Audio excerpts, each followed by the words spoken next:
जी हां दोस्तों, south Africa के खिलाफ पहले टी20 में टीम इंडिया ने शानदार खेल दिखाते हुए 108 रनों की एकतरफा जीत दर्ज की और इसी जीत के बाद अब दूसरे और बेहद अहम टी20 मुकाबले के लिए टीम इंडिया में बड़ी हलचल देखने को मिल रही है।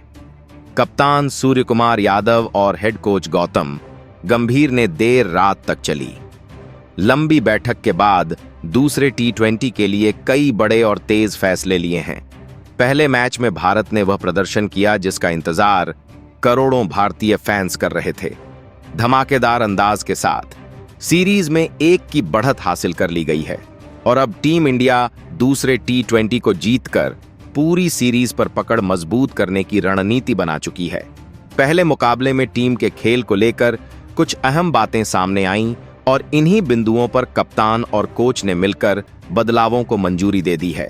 सबसे अहम खबर यह है कि इस मैच में 3 नए शेरों की एंट्री लगभग तय मानी जा रही है। इन खिलाड़ियों पर कप्तान सूर्यकुमार यादव को पूरा भरोसा है और इनकी मौजूदगी से टीम शुरुआती ओवरों में ही दबदबा बनाने की तैयारी में है। उधर साउथ अफ्रीका के खेमे में भी हलचल स्पष्ट दिखाई दे रही है। भारत की नई रणनीति और संभावित बदलावों ने अफ्रीकी टीम पर दबाव बढ़ा दिया है। अब सबसे बड़ा सवाल यही है कि दूसरे टी20 में भारत की नई प्लेइंग 11 कैसी होगी। कौन खिलाड़ी वापसी करेगा, कौन खिलाड़ी बाहर बैठ सकता है और किस युवा पर कप्तान की नजर सबसे ज्यादा टिकी हुई है। पहले टी20 में कुछ खिलाड़ियों का प्रदर्शन उम्मीदों के अनुसार नहीं रहा। बल्लेबाजी में तेज शुरुआत की कमी और गेंदबाजी में महत्वपूर्ण मौकों पर विकेट न मिलना टीम के लिए चुनौती साबित हुआ। इन्हीं कारणों से दूसरे मैच के लिए एक नया और ज्यादा बैलेंस्ड कॉम्बिनेशन तैयार किया गया है। यही वजह रही कि कप्तान सूर्यकुमार यादव और हेड कोच गौतम गंभीर ने पहले टी20 के खत्म होते ही दूसरे टी20 के लिए नई टीम, नई सोच, नई रणनीति और नई ऊर्जा के साथ मैदान में उतरने का फैसला लिया है और अब साउथ अफ्रीका के खिलाफ दूसरे टी20 में आपको दिखने वाली है एक नई भारतीय टीम, एक नई ओपनिंग जोड़ी, नया मिडिल ऑर्डर और नए ऑलराउंडर। इस वीडियो में हम आपको दूसरे टी20 मुकाबले से जुड़ी संपूर्ण जानकारी देने वाले हैं। दूसरा टी20 कब खेला जाएगा, कहां खेला जाएगा, किस चैनल पर लाइव टेलीकास्ट मिलेगा और कैसी होगी कप्तान सूर्यकुमार यादव की नई प्लेइंग 11। लेकिन इससे पहले आप सभी बताइए कि साउथ अफ्रीका के खिलाफ दूसरे टी20 में सबसे ज्यादा रन कौन मारने वाला है। क्या आपको लगता है कि अभिषेक शर्मा और शुभमन गिल पहले टी20 की तरह ही अफ्रीकी गेंदबाजों पर एक बार फिर से भारी पड़ेंगे या इस बार कोई नया बल्लेबाज कमाल दिखाएगा? अपनी राय नीचे कमेंट बॉक्स में जरूर लिखें और यह भी बताएं कि दूसरा टी20 मुकाबला कौन सी टीम जीतने वाली है।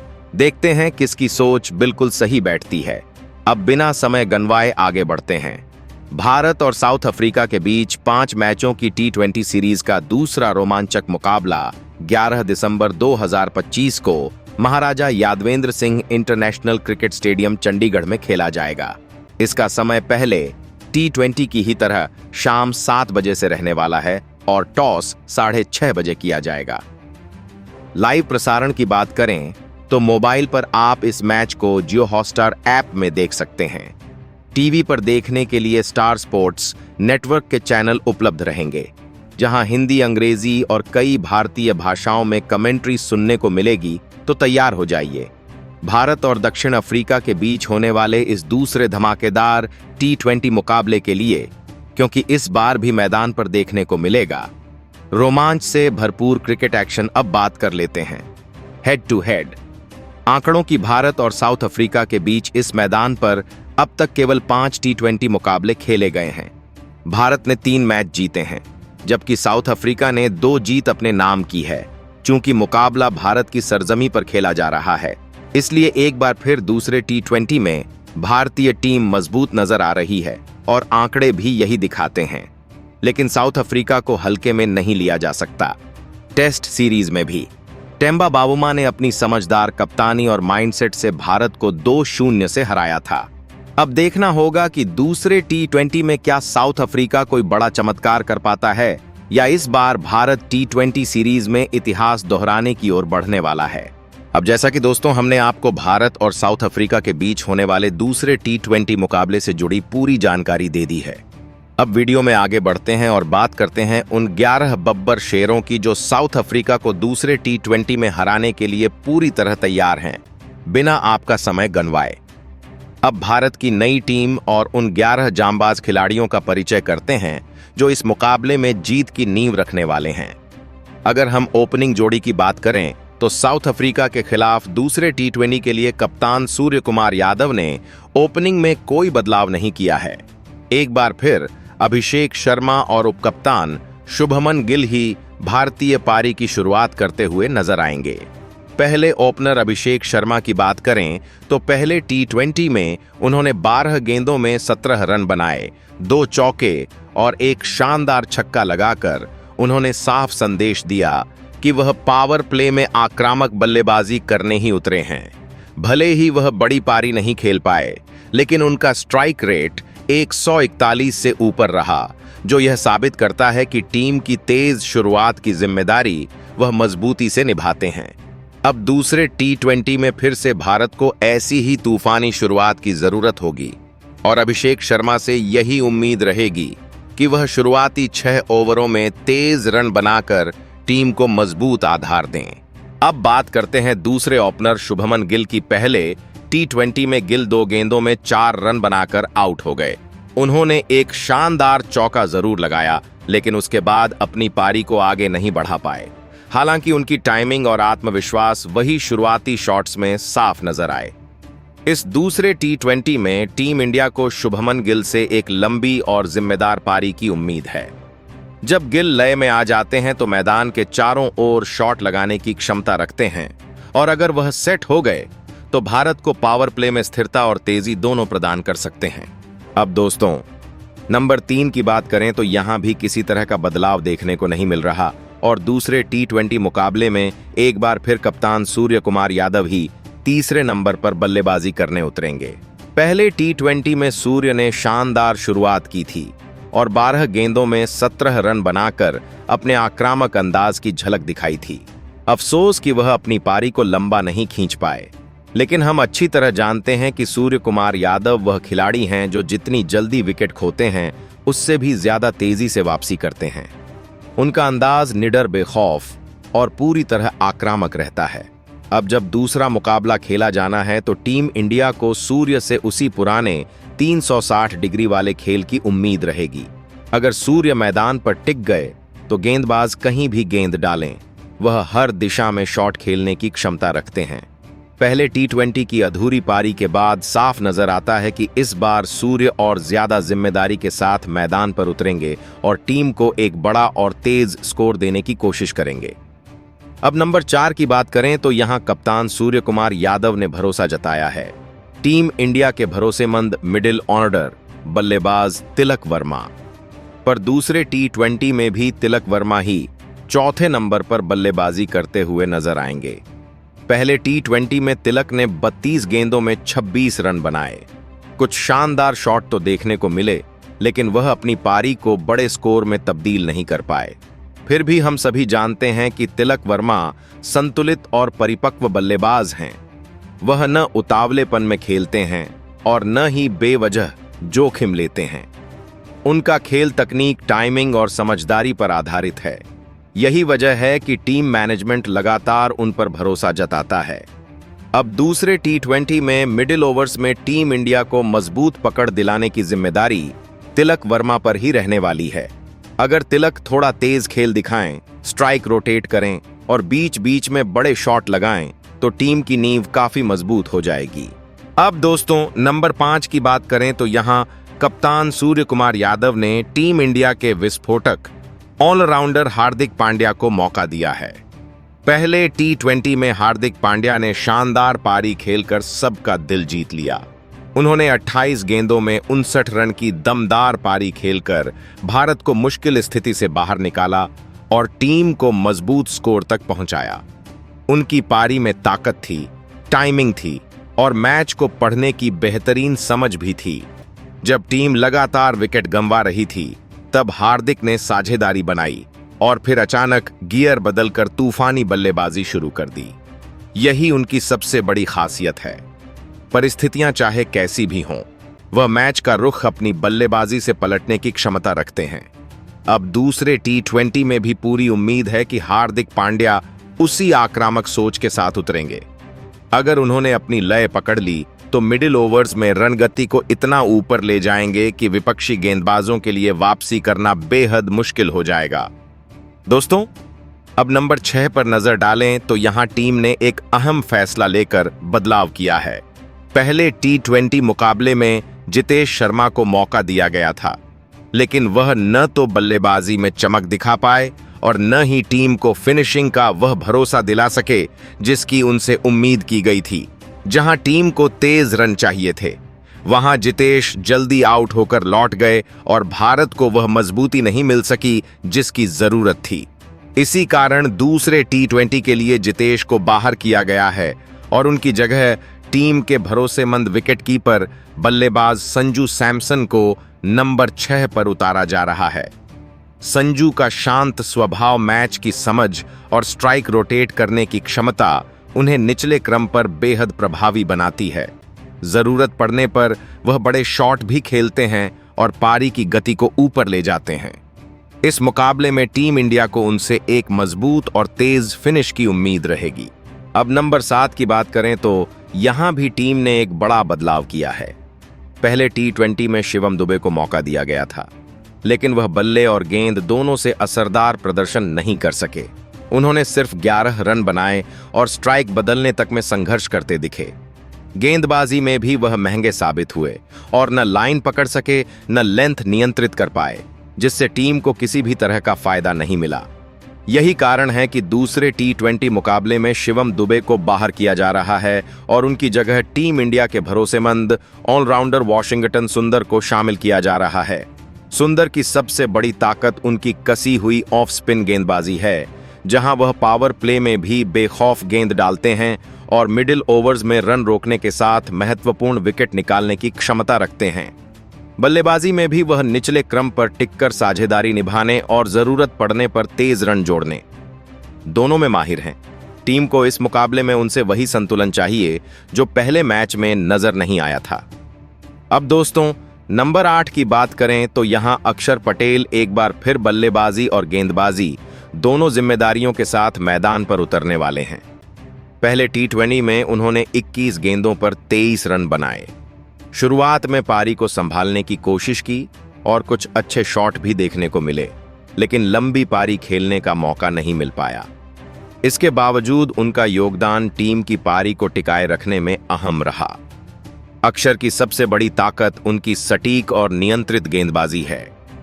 पहले T20 में उन्होंने 2 विकेट निकालकर भारत को मैच में वापस लाने की कोशिश की। उनकी गेंदबाजी में लाइन उछाल और बल्लेबाज को लगातार सोच में डालने वाली कला उन्हें इस फॉर्मेट में बेहद प्रभावी बनाती है। दूसरे T20 में टीम को उनसे दोनों मोर्चों पर बड़ी भूमिका निभाने की उम्मीद है। अगर अक्षर बल्ले से 20 से 25 रन जोड़ दें और गेंदबाजी में शुरुआती या मिडिल ओवर्स में महत्वपूर्ण विकेट निकाल लें तो यह मैच भारत की ओर झुक सकता है। दोस्तों, अब नंबर 9 की बात करें तो यहां भारत के रहस्यमयी स्पिनर वरुण चक्रवर्ती एक बार फिर गेंदबाजी का अहम जिम्मा संभालते हुए दिखाई देंगे। पहले T20 मुकाबले में वरुण ने शानदार गेंदबाजी की थी। उन्होंने अपनी कसी हुई लाइन और घातक टर्न के दम पर 2 महत्वपूर्ण विकेट हासिल किए थे। उनकी गेंदबाजी में वह रहस्य, वह अनिश्चितता और वह टेम्पो साफ नजर आया, जिसकी वजह से बल्लेबाज अक्सर उनके सामने फंस जाते हैं। वरुण की सबसे बड़ी ताकत यही है कि बल्लेबाज समझ ही नहीं पाता कि गेंद अंदर आएगी या बाहर जाएगी। इसी वजह से अफ्रीकी बल्लेबाज पहले मैच में उनकी गेंदों को पढ़ ही नहीं पाए। उन्होंने धीमी गति, सटीक लेंथ और शानदार वेरिएशन का उपयोग करते हुए टीम इंडिया को मिडिल ओवर्स में मजबूत पकड़ दिलाई। अब दूसरे T20 मुकाबले में भारत को वरुण से फिर वैसा ही कमाल दिखाने की उम्मीद रहेगी। अगर वरुण ने शुरुआती स्पेल में ही टर्न निकाल दी और दबाव बना दिया तो मिडिल ओवर्स पूरी तरह भारत के नाम हो सकते हैं। वरुण ऐसे गेंदबाज हैं जो विकेट भी निकालते हैं, रन भी रोकते हैं और विपक्ष पर मानसिक दबाव भी लगातार बनाए रखते हैं। दोस्तों, अब बात करते हैं भारत की गेंदबाजी की रीढ़ माने जाने वाले नंबर 10 और 11 के दोनों घातक तेज गेंदबाजों की, जो साउथ अफ्रीका के खिलाफ होने वाले दूसरे T20 मुकाबले में विपक्षी बल्लेबाजों पर शुरू से ही भारी पड़ सकते हैं। टीम इंडिया के ये दो तूफानी गेंदबाज हैं अर्शदीप सिंह और जसप्रीत बुमराह। दोनों मिलकर ऐसी घातक जोड़ी बनाते हैं जो न सिर्फ नई गेंद से विकेट निकालते हैं, बल्कि डेथ ओवर्स में भी रन रोकने की अद्भुत क्षमता रखते हैं। सबसे पहले बात करते हैं बाएं हाथ के स्विंग मास्टर अर्शदीप सिंह की। अर्शदीप नई गेंद से जबरदस्त स्विंग निकालते हैं। उन्होंने कई बड़े मैचों में यह साबित किया है कि शुरुआती ओवर्स में अगर उन्हें थोड़ी भी मदद मिल जाए तो वह विपक्ष की टॉप ऑर्डर बल्लेबाजी को चंद ही गेंदों में उखाड़ कर रख देते हैं। उनकी लाइन लेंथ बेहद सटीक होती है और खास बात यह कि वे लगातार बल्लेबाज को असहज करते रहते हैं। अर्शदीप की खासियत यह है कि वे शुरुआती ओवर्स में ही मैच का रुख अपने दम पर बदल सकते हैं। अगर वह अपनी लय में आ गए तो साउथ अफ्रीका की बल्लेबाजी शुरुआत में ही दबाव में आ जाएगी और भारत के लिए मैच पकड़ना आसान हो जाएगा। अब बात करते हैं टीम इंडिया के सबसे भरोसेमंद और विश्व क्रिकेट के सबसे घातक तेज गेंदबाज जसप्रीत बुमराह। वह नाम है जिसे देखकर दुनिया का कोई भी बल्लेबाज सहज नहीं रह पाता। उनकी रनअप अनोखी है, उनका एक्शन अलग है और उनकी गेंदबाजी और भी ज्यादा घातक। बुमराह अपनी सटीक यॉर्कर स्लोअर और ऑफ कट्टर के दम पर बल्लेबाजों को हर ओवर में परेशान करते हैं। डेथ ओवर्स में उनका रिकॉर्ड दुनिया के सर्वश्रेष्ठ गेंदबाजों में से एक माना जाता है। बुमराह की सबसे बड़ी ताकत है उनकी नियंत्रण क्षमता। वह चाहे मैच का कोई भी मोड़ हो, परफॉर्म करना जानते हैं। अगर बुमराह ने अपनी लय पकड़ ली तो विपक्षी टीम का बड़ा स्कोर बनाना लगभग नामुमकिन हो जाता है। दोस्तों, इस मुकाबले में भारत की तेज गेंदबाजी यूनिट का प्रदर्शन मैच का रुख तय करने में महत्वपूर्ण भूमिका निभाएगा। अर्शदीप की शुरुआती स्विंग और बुमराह का डेथ ओवर्स में घातक अंदाज साउथ अफ्रीका के लिए भारी पड़ सकता है। अगर दोनों ने अपनी ताकत के साथ गेंदबाजी की तो विपक्षी बल्लेबाजों के लिए रन बनाना बेहद मुश्किल हो जाएगा और भारत एक मजबूत स्थिति में पहुंच सकता है। अब बात करते हैं पूरी टीम और इस वीडियो को देखने वाले आप सभी क्रिकेट प्रेमियों की। अगर आपको हमारी यह दमदार विश्लेषण भरी वीडियो पसंद आई हो तो वीडियो को लाइक जरूर करें। आपका एक लाइक हमें ऐसी ही तेज और सटीक क्रिकेट खबरें लाने की शक्ति देता है। और दोस्तों, अगर आप मैच से जुड़ी सबसे तेज अपडेट पाना चाहते हैं तो हमारे चैनल को सब्सक्राइब कर लें ताकि हर नई जानकारी सबसे पहले आप तक पहुंचे। साथ ही हमें कमेंट करके जरूर बताएं कि आपके हिसाब से इस मुकाबले में किस खिलाड़ी को प्लेइंग 11 में मौका मिलना चाहिए। क्या आप किसी और खिलाड़ी को टीम में शामिल होते देखना चाहते हैं? आपकी राय हमारे लिए बेहद कीमती है। कमेंट सेक्शन में अपने विचार जरूर लिखें। दोस्तों, अब दूसरे T20 मुकाबले की पूरी तस्वीर आपके सामने है। टीम इंडिया के बल्लेबाज तैयार हैं, गेंदबाज तैयार हैं और पूरा देश इस जीत का इंतजार कर रहा है। उम्मीद है कि भारत इस मुकाबले में दमदार प्रदर्शन करेगा और सीरीज पर अपनी पकड़ मजबूत करेगा। धन्यवाद। दोस्तों, अब आखिर में आते हैं उस सवाल पर जो हर क्रिकेट प्रेमी के मन में जरूर घूम रहा होगा कि इस पूरी वीडियो को 10 में से कितने नंबर दिए जाएं। तो हमारी नजर में यह प्रस्तुति जानकारी ताकत और जोश से भरी हुई है, इसलिए हम इसे पूरे 9 नंबर देते हैं। यह इसलिए क्योंकि इसमें हर खिलाड़ी की भूमिका को गहराई से समझाया गया है और मुकाबले की असली तस्वीर साफ नजर आती है। अब बात करते हैं उस खिलाड़ी की जिसे कुछ फैंस इस टीम में देखने की उम्मीद कर रहे थे। कई लोगों का मानना है कि इस प्लेइंग 11 में रवि बिश्नोई जैसे युवा और धारदार स्पिनर को जगह मिल सकती थी। बिश्नोई अपनी तेज लेग स्पिन और गूगली के दम पर मिडिल ओवर्स में बड़ा फर्क लाने की क्षमता रखते हैं और हालिया प्रदर्शन में उन्होंने कई महत्वपूर्ण मौकों पर टीम को विकेट दिलाए हैं। अगर उन्हें शामिल किया जाता तो भारत की स्पिन ताकत और भी ज्यादा मजबूत हो सकती थी। दोस्तों, अगर आपको यह वीडियो पसंद आई हो तो लाइक जरूर करें और ऐसी ही तेज क्रिकेट अपडेट पाने के लिए चैनल को सब्सक्राइब करना ना भूलें। कमेंट में बताएं आप इस टीम को कितने नंबर देंगे और आपके हिसाब से किस खिलाड़ी को मौका मिलना चाहिए था। आपका हर कमेंट हमें और भी दमदार कंटेंट लाने की प्रेरणा देता है।